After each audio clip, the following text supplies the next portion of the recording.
Live from our 7 Tasmania studios, your nightly news with Michael Maney begins now. Good evening everyone. After falling on his sword yesterday evening, Michael Ferguson is settling into his new seat on the backbench for the first time. But the Spirit of Tasmania fiasco is still firmly in the spotlight as Attorney General Guy Barnett takes over as Jeremy Rockliff's deputy.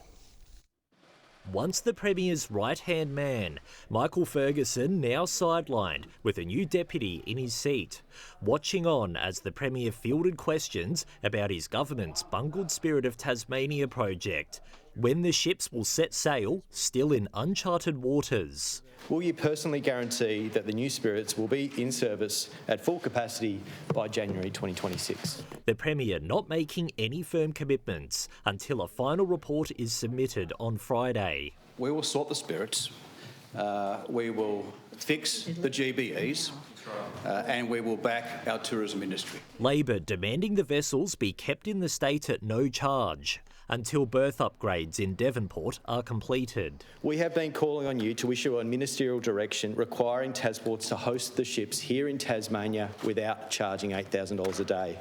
Will you do it? Jeremy Rockliff refusing to make any guarantees to bring the vessels over, but committing to reforming government business enterprises, starting with rewriting charters in a bid to ensure GBEs act with integrity. I want to see at the top of every single government business enterprise and state-owned company, on the top of their organisational structure, the people of Tasmania. Our state political reporter Anthony Dodd joins us from Parliament. And Anthony, Jeremy Rockliff has a cabinet reshuffle on his hands. Who's firming as the favourite to replace Michael Ferguson as Treasurer? Michael, it's all a wait-and-see game at the moment, with the Premier telling the Parliament the reshuffle will be announced early next week. Now that Guy Barnett has been elected as Deputy Premier, he reserves the right to choose the portfolio he would like to be responsible for. He is currently the Minister for Health and also the Veterans Affairs Minister, so it'll be interesting to see whether he opts to keep those portfolios, although it might be a handful with his new role, or handball them off to someone else. In terms of a new Treasurer, the likely candidates could be anyone in the Liberal Cabinet, including Erica Betts, Felix Ellis, Jane Howlett or Jackie Petrusma. It's anyone's guess at the moment, Michael. We'll just have to wait and see what the Premier does next week. Thanks for that, Anthony. Anthony Dodd reporting there. Tasmania's forestry industry is under fresh scrutiny tonight, accused of killing or displacing hundreds of thousands of animals a year. The damning findings laid bare in a bombshell report as environmentalists ramp up their fight to stop native logging altogether. The shock figure, which has conservation groups seeing red. 300,000 animals falling victim to logging in Tasmania every year. That's more than the population of Nipaluna Hobart. A horrific statistic. There's never been a number that's been attached to this. The Wilderness Society and the Trees Project joining forces for the Vanishing Wildlife Report, a first of its kind study pointing to habitat loss, burning and logging trucks as the leading contributors to death. Animals are often directly killed by machinery, and if they are lucky enough to escape somewhere else, they have direct competition with animals that are already there. Warning more species could be wiped out altogether unless Tasmania follows other states and bans native logging for good.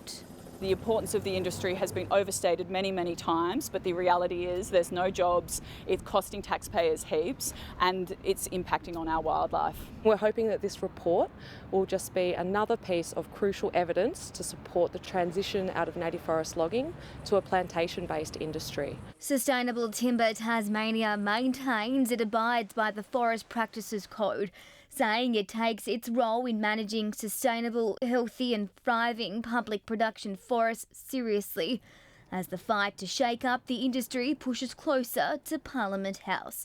Victoria Risto, 7 Tasmania News. There's been a major drug bust in the state's south after a man crashed his car into a fence at Chigwell yesterday.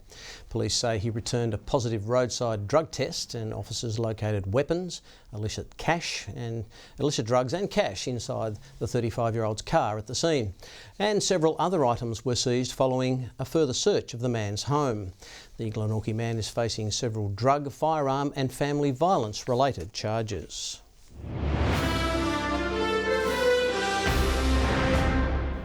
Dealing with a lack of GPs in rural communities was one of the problems brought up during the annual Acute Care Conference in South Hobart today. One Signet Health Service thinking outside the box. Recruiting a paramedic and nurse to collaborate without a GP on site was just one of the care models discussed. We've stopped actually taking patients on the waiting list. We can't keep thinking this is going to get better and having more GPs is going to fix it. Keynote speakers also including presentations from doctors who travelled to Christchurch comparing how healthcare is delivered differently to Tasmania.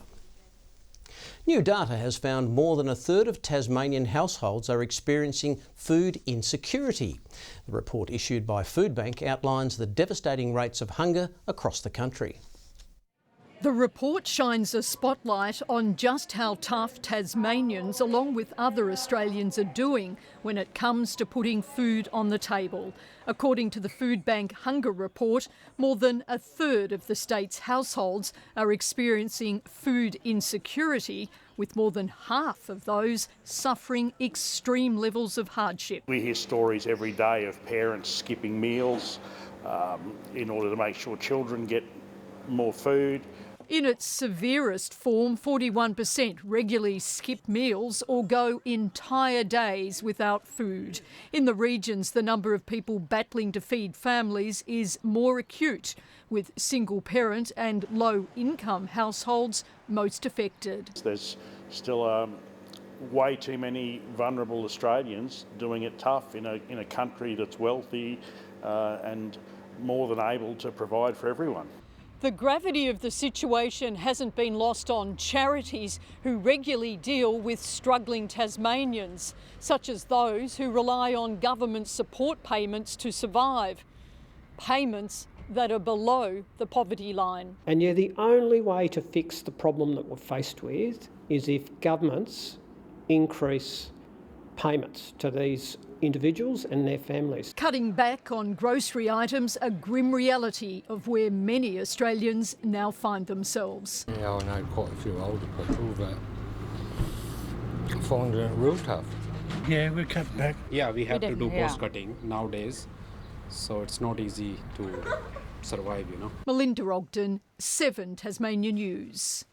A trial to introduce bike lanes across 3 blocks of Collins Street in Hobart is confirmed to go ahead.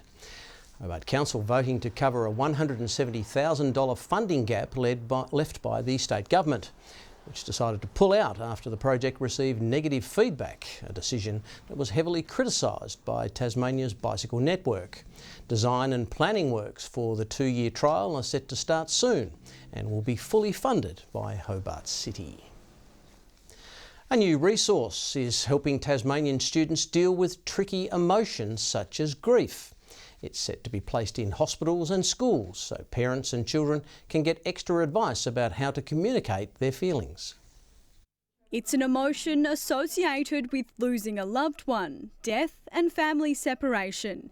And today these students are learning it's a normal part of being human. Children can handle grief, and if it's taught to them in a safe, age-appropriate way, that, you know, they can have those meaningful, deep discussions. Thousands of copies of this book set to be placed across schools and hospitals, giving parents and guardians the means to start what can be a tough conversation. They are just so much more resilient than we think, and they don't have the same fear or shame or taboo that we as adults have attached to it. Readings currently taking place across the state. Girls from the St Michael's Collegiate Junior Campus sharing what they learnt. We talked about how grief is very different for many people. I helped everyone to know what grief was better and how to handle it. I liked how it explained how there was it felt like a roller coaster sometimes. 1 in 20 children experience the death of a parent before they turn 18.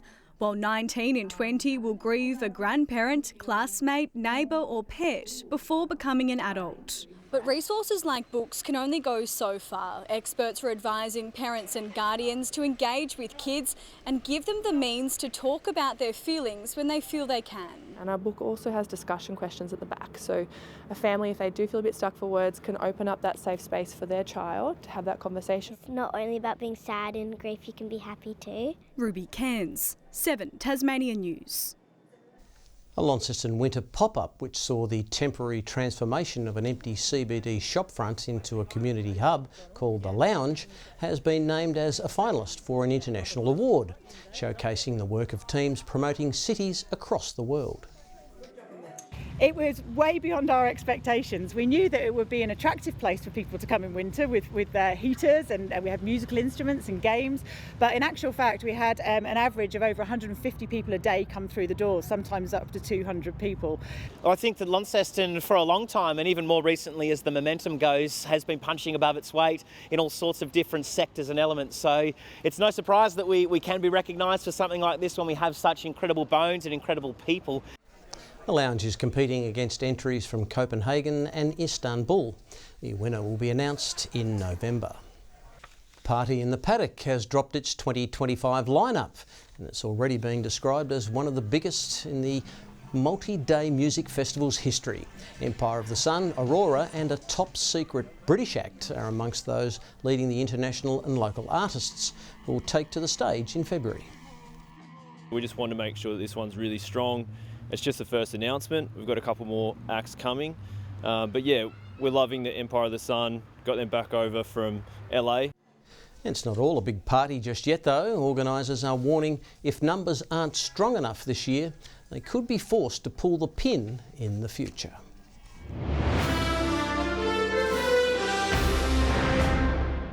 Tassie Tiger Hayden Belts will head to India this summer to play for the Sriracha Bengal Tigers in the Hockey India League. Snapped up at last night's player auction for 13 million rupees, about 23,000 Aussie dollars. Tigers at 13 sold. Hayden Belts goes to the Tigers. The Indian League starts at the end of December after the Hockey One season wraps up. Devonport Products' Jade Rawlings is heading west, appointed as backline coach for the Fremantle Dockers. The former Hawks player has experience behind the scenes at a number of AFL clubs and has spent the last 4 seasons with Norwood and the Sandful, guiding them to a premiership in 2022 and this year's grand final. Australia's best junior weightlifters are heading to Hobart for the Under-15 Championships, and there are a few local hopes among the ranks. 2 of those are Tandy and Leonard, who head into the comp brimming with confidence.